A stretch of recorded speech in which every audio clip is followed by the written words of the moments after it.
Bilang tugon sa utos ni Pangulong Ferdinand R. Marcos Jr. sa pagbabawal sa paggamit ng wangwang ng mga hindi otorisadong sasakyan, may panukalang inihain si Senator Joel Villanueva ukol dito. Ang detalye sa ulat ni Daniel Manalastas.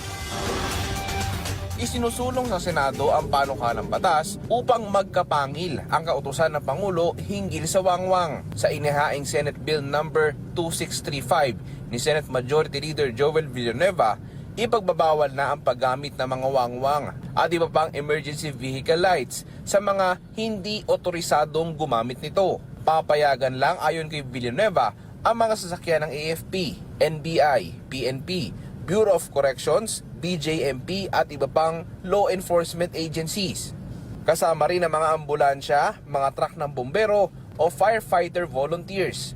Ayon sa senador, tugon nito sa pulisiyang ibinaba ni Pangulong Ferdinand R. Marcos Jr. na nagbabawal sa wangwang. In line with the administrative order of the President na inagrihan naman po natin, di ba?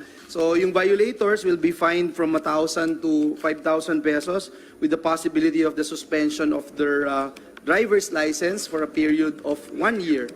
And yung binanggit natin nung isang araw sa ating mga kaibigan sa media na yung manufacturers, distributors, importers, retailers, and sellers who engage in unauthorized sale of these accessories shall receive a fine of 50,000. Ang panukalang batas na yan, nakakuha naman ng suporta sa ilang senador. Provided na merong mga reasonable exemptions. Aside from that, ay gawan po ng paraan yung mga traffic na nangyayari ngayon dito sa NCR. Pinuna naman ni Senator J.V. Ejercito ang mga anyay bully sa kalsada na mga convoy na dumaraan habang ang lahat ay ipit sa traffic. Kaya naman suportado niya ang adhikain ng Pangulong Marcos. Sabi naman ni Senator Grace Poe, dapat ang mga opisyal ng gobyerno ang manguna sa pag-iwas sa pang-aabuso sa daan. Pantay-pantay daw dapat sa kalsada.